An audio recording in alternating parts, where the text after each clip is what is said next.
Good afternoon. This is the fourth installment of our masterclass series here at D-Flat Studios. Today, I'm so happy and delighted to have Mr. Toh Ban Sheng. I first met him as Mr. Toh when I was a sweet young 13. And he was one of my first voice teachers. Well, in a choral setting, he conducted the choir that I was participating in. And more than that, I think he unlocked something quite special in musician like myself, and also many of my choir mates back in school. We toured together. We participated in few SYF competitions back then, and it was a very formative and period for myself and for many others. So today I'm very delighted to have him speak with us, and he'll be sharing some excerpts of his life, exciting projects that he's embarking on, and let's hear from Mr. Toh himself. Yeah. Thank you, Mr. Toh, for your time. Thank you for having me. Wonderful to see you. How have you been? Oh, pretty good. I'm suffering from jet lag. I'm somewhere in the Pacific Ocean, I think. I just flew back from France. Yeah, having lots of macaron and croissant. Yeah. So so I flew away 2-3 days after our gala concert on the June 9th and 10th by the Ross Singers, and it's the first group. I think it's the first group of its kind, where we have 8 singers all doing a cappella singing, but we're doing classical singing. So in Singapore setting, I think it is really one of its kind. And we plug into repertoire that's hardly performed, virtuosic repertoire. So we did some Singapore premiere of repertoire from English Romantic period. And so we're excited to use music artistry, musical excellence to inspire the younger generation to be a stronger nation. Very nice. Using music to build a nation, I see. I hope so. Wonderful. Okay, so today I want to talk about your life and how you have grown to be the person you are through music and embarking on this career. Firstly, when you look back over the last 20 years in your career, 25? Yeah. Best lessons and happiest moments. Wow. Okay. Well, first of all, I graduated as a physicist. I taught physics for 3 years, and also taught math in the secondary school setting. And my passion has always been music. Always yearned to be a musician, but never had the opportunity. Parents, very traditional, didn't believe in sending a boy to music lessons during the old time. And so, I learned on the side from friends, from adults who conductors and musicians around me. So when I had the opportunity to conduct choir in Singapore, so that kind of gave me the real stage to hone my skill. And I really have many colleagues and students to thank for, because it was through them that I learned my skills.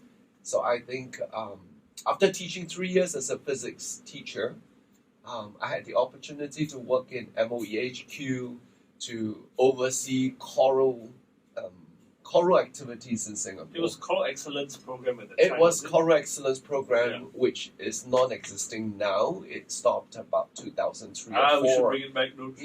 And those were the time where, the late Teng Sun had a vision, say we should have a choir of European standing.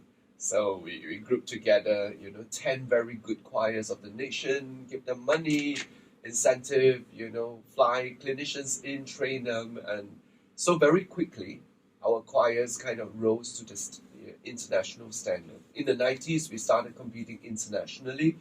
And today, many of our school choirs are award-winning. So for the European counterparts, they always find it such a peculiar phenomenon. How we as a nation, without institute teaching choral conducting, we don't have a university offering music degree for a long time. How do we have conductors of such standing and choir of such standing? So I have to thank many students who who had the discipline, who trusted me to explore the journey of choral singing together, to explore the world of choral sound, repertoire, interpretations. I think really it was through rehearsals, through preparations for competitions that we embraced this whole new world of choral singing. Now, so I was in HQ CCAB then, the CCA branch. So a few officers and a music specialist, we took care of benchmarking the choral singing in the nation. So that's when I met you, because I was sent to, your secondary school, and we competed in. Not sure whether we competed together in the what do you call best choir of the year We did. final round. We yeah, did. That so was that was in- '97. Yes, I mean, Yes. that's right. 97. Yes. So in '99, my choir Raffles won best choir of the year. That's right. That kind of That's right. catapulted me into the scene, because I was not a formal musician. So therefore, there's always this self-taught musician in my early years. So that was the beginning of. That was the beginning, because I was not formally trained. I had no music education, never learned piano before. And so 99, best choir of the year for JC, and 2000, best choir of the year for primary school. So then I thought, hey, I'm not getting younger. I should go and get a proper education. So I did my master's in choral conducting, and I also ended up with a master in voice. So I completed 2 masters, came back in 2002. Yeah, so then that's where my freelance conducting career started. So yeah. Wow, that's really impressive. You're a little bit of a wunderkind. Yes. It's like you had nothing self-taught, Yes. and you came on the scene, and then Raffles became best. Yeah. Best And there were, yeah. it was an underdog. Nobody really took care of, took us Yeah. seriously. We got in the final, and at the final, years later, I heard, because there was 7 judges, I think. Years and years later, my colleague kind of, in one of our tea session, was griping over something and said, "Hey, do you know?" It was unanimous. I said, "Oh wow, thanks Bravo. for telling me." So it was very encouraging, not having formal music education, but having colleagues and students who trusted me and worked together towards this amazing result. Yeah. Wonderful. What do you think was that collection of circumstances that sort of, working with schools, the support system, what were the biggest contributing factors that allowed you to flourish so successfully? I was young, so probably instead of an old mentor to the students, I was probably much closer in age. We were really exploring the journey together. I mean, I know when something was wrong, but I could not quite technically tell where exactly it went wrong. Honestly, at that stage, I prayed, I cried, I said, "Oh, I had wonderful students." I think that the real bed of nurturing ground was the passion. They're willing to pour in hours and hours of training together. I remember my students telling me in the 90s, is that choir is a place to de-stress. No matter how tired they were in classroom, how stressed they were after exams, they will run to choir because that's the place they de-stress, they make music. And I think that is a beautiful picture, right? And today, I think scene has changed quite a bit. We have students who are packed with so many activities. Sometimes it became just a checklist that there's not space for them to breathe. They're running from one activity to another. So I think in the older times, perhaps there were more breathing room. People were equally stressed, I'm quite sure. And it didn't mean that they have lower standard. It's just that there were more time for them to select what they really want to do with it. They don't have to pack it so full. They can decide, I just want to sing and just study, or I want to do less. And the less sometimes become more, because they can go deeper into music. And during that time when we were making music, I think the greatest motto I remember is to tell them to be to have integrity to the music. So we were preparing for final for 5 music, a repertoire of 5 pieces. And remember telling them, I said, you know, it will be a great success if the judges close their eyes. Every song will sound like a different choir. You sing a French piece, it should sound like a French choir. And they imagine that, hey, a different choir is on stage. Then that will be a success. And very often, I think, when we sing a full concert, we sound quite similar. Yeah, even though we do different repertoire, you can still recognize the same choir. So so that was the greatest challenge that we had, you know, to embody the music, to have that integrity and say, just imagine what the music wants us to be. What do we bring to the audience? So if we're singing about demons, can people feel demons in the room? You know, creeping around you, snake crawling around. That's what we were doing. So we were doing a sacred piece. I said, can you transport the audience into a cathedral, into a European sound, you know? So then your every piece is drastically different. Yeah, you have a few seconds to kind of breathe and reset your mind and get into it. So I think that will be the greatest challenge of a performer.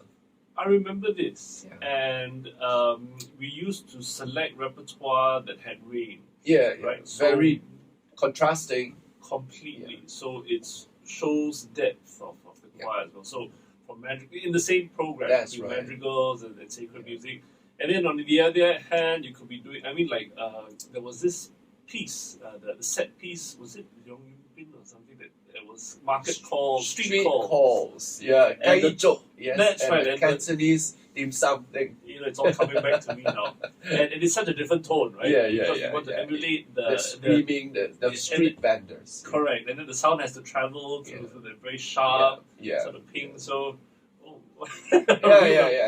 No, actually, that piece was really kind of avant-garde. You know, I mean, we were. It's very modern for its time. We were really a late comers, you know, in choral singing in Singapore. Sure. So that in the 90s, that song really threw a lot of people off because if you try to interpret it in a very classical way, it just fall flat. It doesn't work. Yeah. No, but it's totally wonderful. I mean, it's a creation and also very it showcases you know, the local culture. It's a great piece. I performed it again in Vienna in 2010. Oh, did you? Yeah, and the judges still loved it. So it was a very good piece, I think.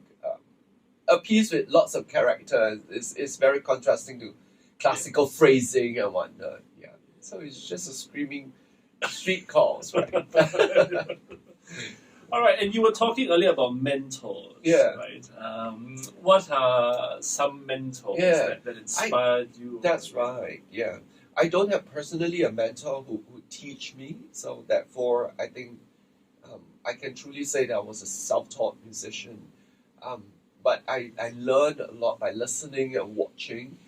And I think in the region, I would say in the 90s was very inspired by the Philippines Madrigal Singers. Yes. I was in Sydney in 96, and they were one of the choir that performed in the World Symposium for Choral Music, choral singing. And I remember I was in 96. So when we in... 96, then I met you in 97 probably, and then we went in Australia in 98, maybe. We did a tour in Australia in 98. So in 96 I was in the concert, and I remember I stopped breathing in the music because they were doing staggering breathing, and I was just with the music. It's like, oh, come on, let me breathe. And it was so good. It's just hair standing beautiful, and the whole room was just so silent, and everyone burst out, you know, with a standing ovation. And that experience was really life transforming, to understand the power of music, to understand the realm of music, how far it can bring you to, how strong silence can be. Absolutely. And it's not always loud, but silence, pianissimo, and they're so good at singing pianissimo in the early 90s. And that really transformed my mind. I learned so much just by listening to them, their ensemble singing skills, how together they work, how they breathe, how they cover for each other. It's just amazing. So that will that was the Asian choir that inspired me a lot. And obviously they had this wonderful conductor called Venerasio, and she had famous quote, no matter how good a singer you are, you can't miss rehearsal, because rehearsal is exactly where you make ensemble. Yeah.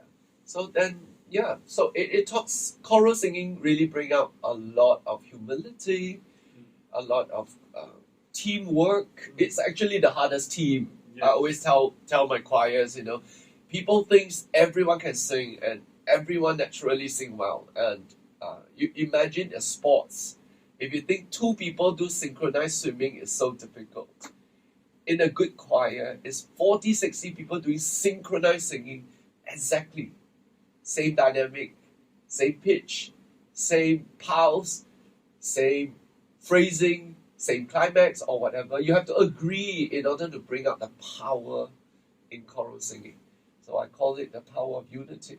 It's a lesson in teamwork. Yeah, it is so hard because most people don't think about that. They don't think about how far music can go. They only think about their enjoyment at that point in time. And teamwork sometimes is hard because you have to put yourself down, put yourself aside, your discomforts, and you just work to bring the team to the further point. And that's the hardest ballgame. You spoke about silence, breathing, ensemble, Yeah. right? And D-Flat Studios, a lot of our students are piano students, and me myself and our teachers, we always try to remind our students that breathing, even while breath is not required, is very important. Yes. Because even on the upbeats, you have to breathe. That's right. That's right. Can you tell us why that is so important? It's nature. Breathing is a cycle, and I think in everything in life, it's always about contrast. I mean, if you have not experienced pain, your sense of pleasure is probably not as pleasurable as someone who experienced pain. If you've never been hungry, you can never understand how fulfilling a meal can be. If you've never worked hard, holiday will mean a little less than someone who worked really hard. So that is life. That's the beauty of it, So in order to have loudness, you need to have silence. In order to have a journey, you need to have a starting point. So the breathing always tell you a beginning, a journey in mind. The way you breathe, you set up how far you want to go, and it's all in the mindset of a big picture.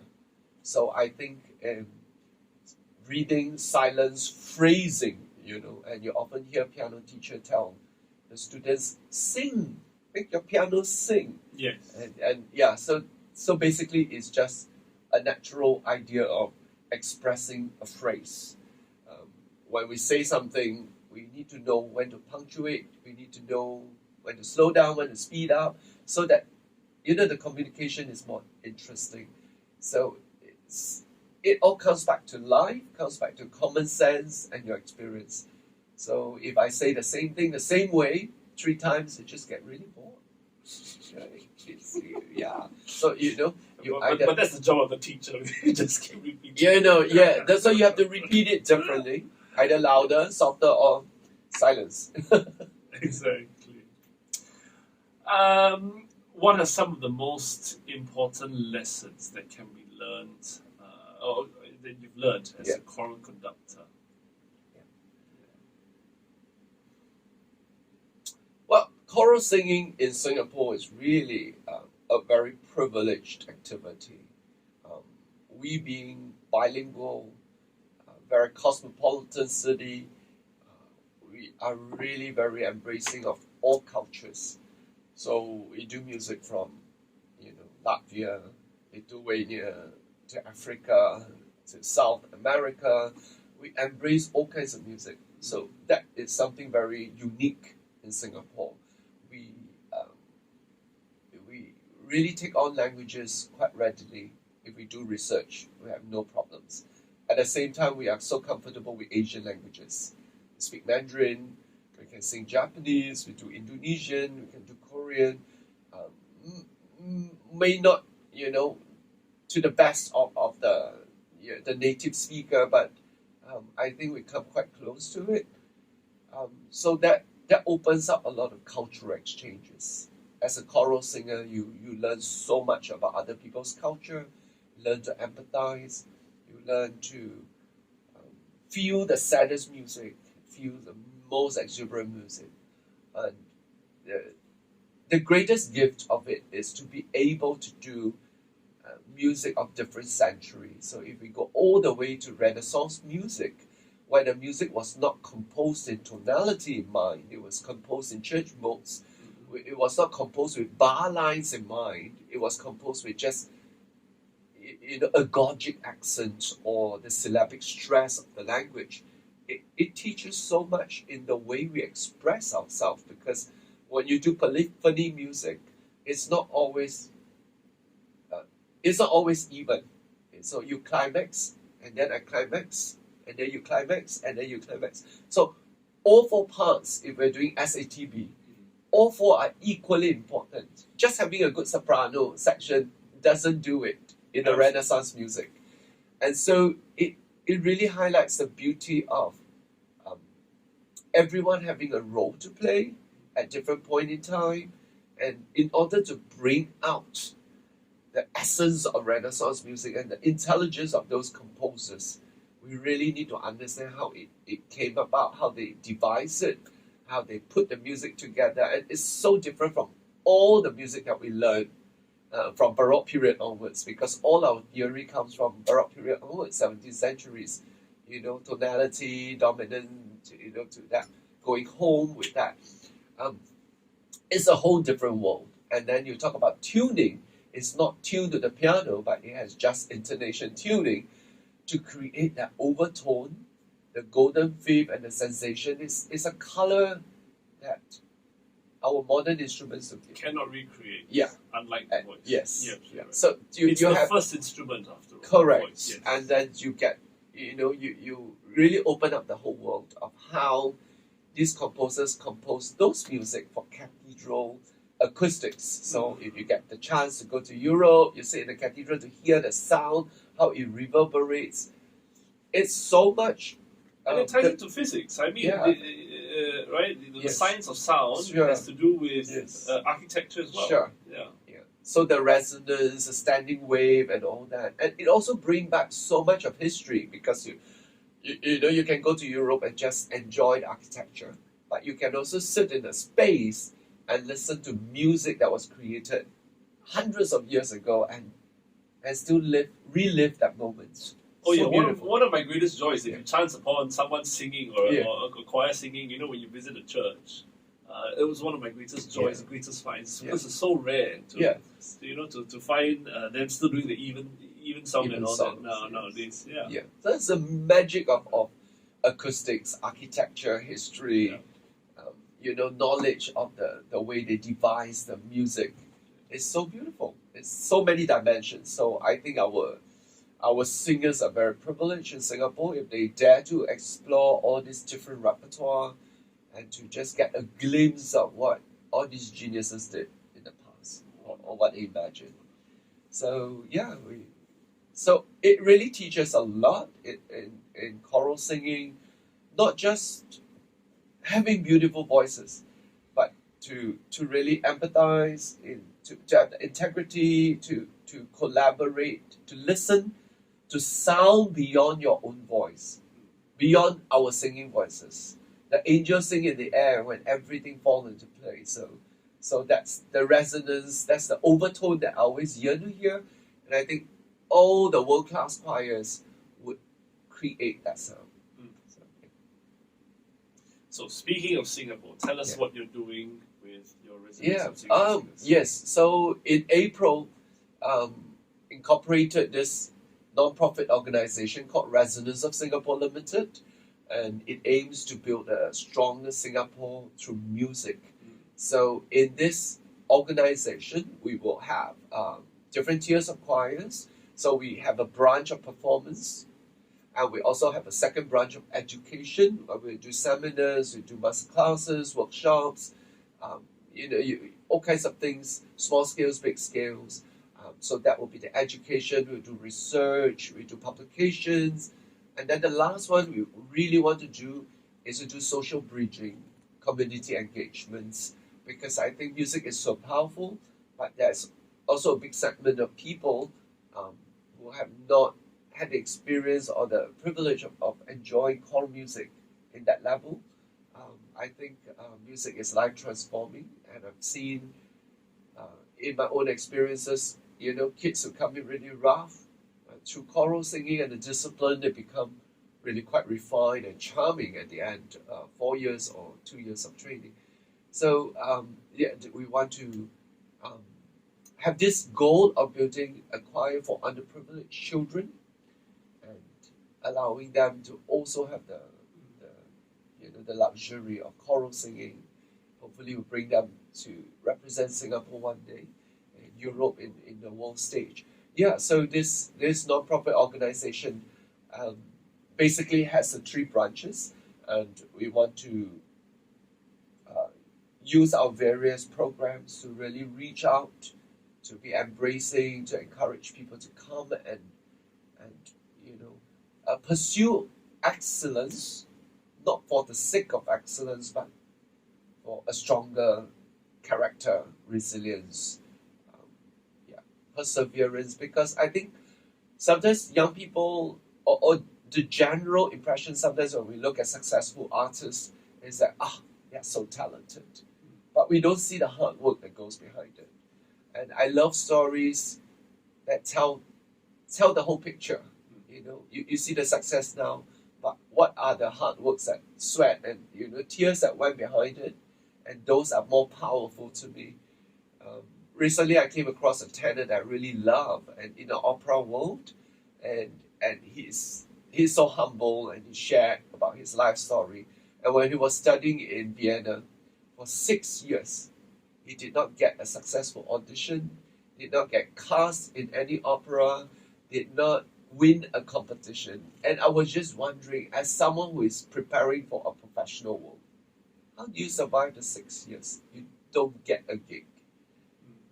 I really want to interview him to hear what was the story, what is the anchor in life that makes him sustain it through. And today he is so sought after. And had he given up in the 6 years, we don't have this great singer today. So I think, so when we look at the success, there's always a lot of hard work behind it. So it's not instant. We live in an instant world. Gratification is instant everything. Yeah. So. Well, I must congratulate you, and I think you're putting in a lot of hard work into this new organization. So we certainly look forward to everything that the ROS singers are going to do. Congratulations on a very successful and well-received concert, and we certainly look forward to more. Yeah, and I thank you for your continuous support. We need lots of support. It really takes a village to raise a child. Oh, right? absolutely. So, it takes a community to raise a group like this. Yeah, absolutely. Thank you so much for your time, Ban Sheng. We appreciate it at D-Flat Studios, and we look forward to how you will be contributing to our students in our Masterclass Series. Wonderful. I look forward to that. All the best. Thank you. Thank you. All right. Thank you all for joining us today. And that was Mr. Toh, who just shared, who was very kind to share so much of his life with us. And we can look forward to our next Masterclass Series here at D-Flat Studios.